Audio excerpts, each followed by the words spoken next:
The gray clouds looming overhead were supposed to have dispersed hours ago, yet they continued to stalk the sky, the darkness welling within them, threatening to release the rain, that liquid that they contain, while a dark blue sedan drives along a damp highway with a tall, white and orange truck gurgling along behind them.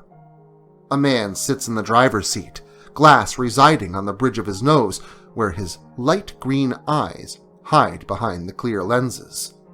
He frustratingly runs a pale hand through his dirty brown hair when small droplets of water land atop the windshield.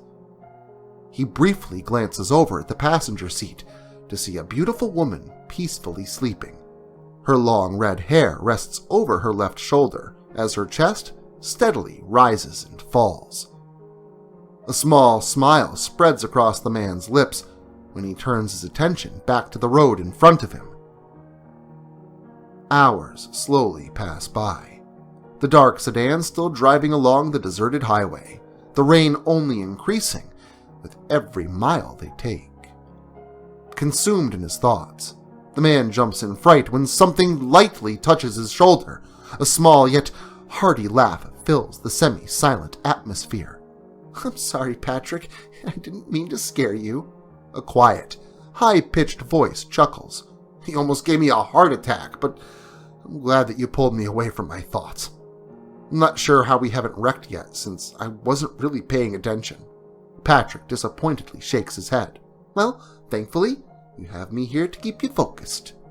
The exit for the Hollows should be coming up. Make sure you're looking for the sign." "All right," the woman nods. "You seem really tense, babe."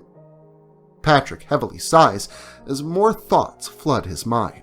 He anxiously bites the inside of his right cheek when he is hit by the sudden memories of what had happened that caused him and Natalia to move in the first place.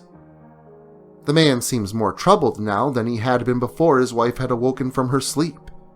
You would think that her being awake would calm his wandering mind. Instead, it has the opposite effect.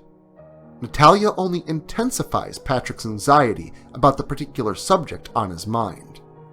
Natalia, while being an amazing and understanding wife, had a hard time accepting what happened to the couple 6 months prior.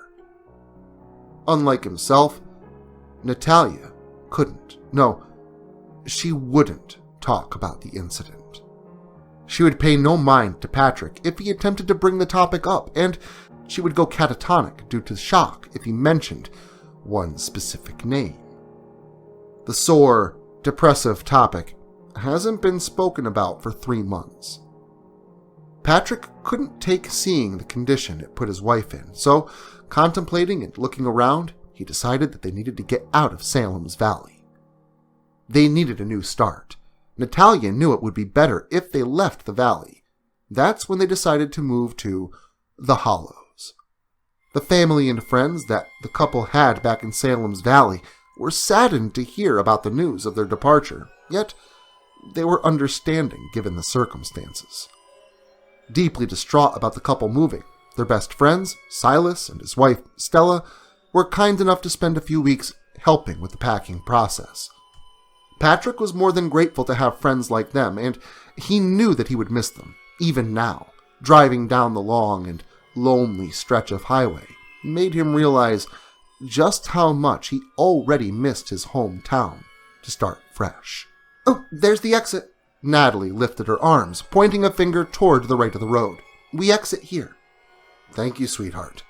I would have missed it completely." Patrick flips the lever, connected to his steering wheel upward, and a clicking noise sounding when he turns the blinker on. He places his foot on the brake pedal, beginning to ease the car to a slowing halt as the car veers to the right. The tires carry the heavy metal vehicle down a small hill and to a small red stop sign. He looks both ways before turning left, venturing through the foggy and rather eerie town of the Hollows. Natalia hasn't been here before, despite him having been, so she was experiencing the weird new place that they now call home. Yet, she seemed to enjoy how uneasy the town itself is. She seemed eager to meet some of the townsfolk. She was just generally excited. She spoke so fast, almost incoherently babbling, with the anxiousness she was expressing about getting to their new home. 10 minutes quickly tick by as Patrick maneuvers his way through the rather large-sized town before the car comes to a complete halt at the end of a long, dirt driveway. The car engine dies down, the key is removed from the ignition, and the couple exits the vehicle. Natalia leans against the car as Patrick wraps his arms around her petite waist. He rests his chin atop her left shoulder, his plump lips placed upon her cheek. His mouth falls agape when he pulls his head back to place his chin on her shoulder once more. Welcome to our new home, Natalia Spring.